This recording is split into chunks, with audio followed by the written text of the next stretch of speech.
এই দেখেন কতগুলো তাল, প্রায় 1 থেকে 150টা তাল। নদীর ধারে আসলাম দেখতে, ঘুরতে।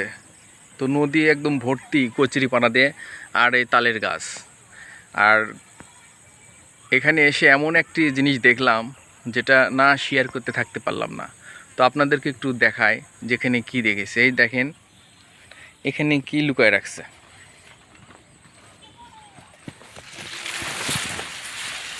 এই দেখেন কতগুলো তাল, প্রায় 1 থেকে 150টা তাল হয়েছে। কেউ এখানে মজুত করে রাখছে, কারণ এই গাছ থেকে তালগুলা পড়তিছে। আর এখানে হয়তো আসার পরে এখানে তাল হয়তো রাখা যায়। এগুলা তাল হয়তো একসময় নিয়ে যাবে, কারণ এই নদীর পাশে অনেক কটা তালের গাছ আছে, অনেক কটা তালের গাছ আছে। এগুলা তাল কুড়ে এখানে রাখা গেছে, হয়তো বস্তা আনবে, আনা হয়তো নিয়ে যাবে। কিংবা এখানে হয়তো তাল রাখছে হয়তো বা তালের শ্বাস খাওয়ার জন্য, যে আটি হবে, আটির পরের ভিতর যে শ্বাস থাকে এই শ্বাস খাওয়ার জন্য হয়তো রাখছে। যে তাল কতগুলো তাল হিসাব ছাড়া। তো এখানে পাশ দিয়ে যাচ্ছিলাম, হঠাৎ করে চোখ পড়ছে। তো এদিকে সচরাচর মানুষজন আসে না, তো দেখে তো পুরাই অবাক। এই যেটাই হচ্ছে নদী, নদীর ওগুলাতে তো সব মানে কচুরি পানার দল দিয়ে ভরে গেছে, একটু একটু ফাঁকা আছে। আর এখানে তাল মজুত করে রাখছে, তো দেখে ভালোই লাগলো।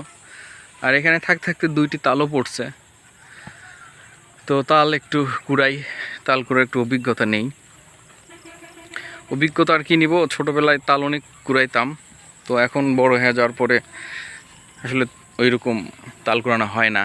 তবে তাল পড়ছে, এটা দেখে খুব ভালো লাগছে। মানে ছোটোবেলার সেই পুরনো স্মৃতি মনে পড়ে গেছে। এই যে সেই তালের গাছ, এই যে তাল ভর্তি, পাতায় দেখা যাচ্ছে না। এখানে আছে 4টি তালের গাছ, ওখানে 1টি, 5টি, এই পাশে কয়েকটি তালের গাছ আছে। এই দেখেন, এই যে আরো একটি তাল পড়ছে, এই যে তাল। তাল তো হিসাব ছাড়া আর কি এগুলো পড়তেছে।